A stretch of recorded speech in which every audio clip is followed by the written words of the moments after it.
రాజకీయాలపై మనసు మార్చుకున్న నాని బీజేపీలోకి మాజీ ఎంపీ. ఒక్కసారి రాజకీయాల్లోకి వచ్చి ఆ వాసన చూశాక దానికి దూరంగా జరగడం దాదాపు దుర్లభమేనని చెప్పక తప్పదు. ఎందుకంటే అన్ని రంగాలను శాసిస్తున్న రాజకీయ రంగం అన్నింటికీ పెద్దన్నగా వ్యవహరిస్తోంది. ఏ పని కావాలన్నా ఎవరితో కాకుండా ఒక్క రాజకీయ నేత తలుచుకుంటే ఆ పని నిమిషాల్లో పూర్తి అయిపోతుంది. పార్టీ ఏదన్నది ముఖ్యం కాదు, నేతకు లౌక్యం ఉంటే చాలు, ఇట్టే పనులన్నీ అయిపోతాయి, కోరినవన్నీ సమకూరుతాయి. డబ్బే దశకం కాకుండా వద్దన్నా వచ్చి చేరుతూనే ఉంటాయి. అందుకే కాబోలు ఇక రాజకీయాలకు నమస్కారం అంటూ సంచలన ప్రకటన చేసిన విజయవాడ మాజీ ఎంపీ కేశినేని శ్రీనివాస్ ఆలియాస్ కేశినేని నాని తన స్టాండ్పై యూటర్న్ తీసుకున్నారన్న వార్తలు వస్తున్నాయి. రాజకీయాల నుంచి తప్పుకుంటున్నారని ప్రకటించిన ఆయన ఇప్పుడు తన మనసును మార్చుకున్నట్లు తెలుస్తుంది. తిరిగి రాజకీయాల్లో యాక్టివ్ అయ్యేందుకు ఆయన దాదాపుగా సిద్ధం అయిపోయారు.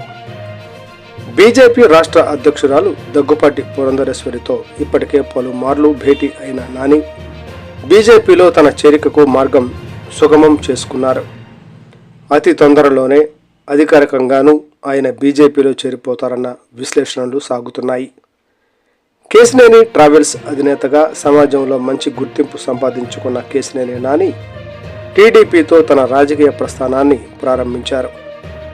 2014 సార్వత్రిక ఎన్నికల్లో విజయవాడ లోక్సభ సీటు నుంచి టీడీపీ అభ్యర్థిగా బరిలోకి దిగిన ఆయన విజయం సాధించారు. 2019లోనూ అదే స్థానం నుంచి ఆయనకు టీడీపీ అవకాశం కల్పించగా వరుసగా రెండోసారి కూడా విజయం సాధించారు. టీడీపీలో ఆయనకు మంచి ప్రాధాన్యమే లభించింది.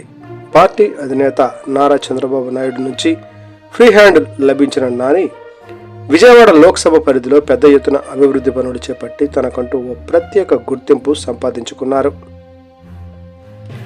అయితే కుటుంబంలో నెలకొన్న విభేదాల కారణంగా టీడీపీకి దూరంగా జరిగిన నాని ఉన్నట్టుండి వైసీపీలో చేరిపోయారు.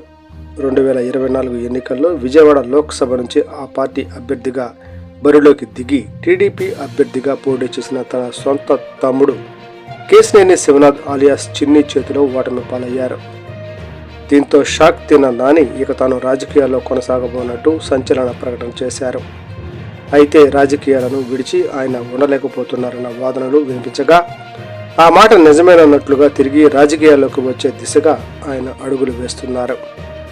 టీడీపీతో మిత్రపక్షంగా సాగుతున్న బీజేపీలో చేరి నాని సోదరుడితో కలిసి ఎలా సాగుతారోనన్న అంశంపై ఆసక్తికర విశ్లేషణలు సాగుతున్నాయి.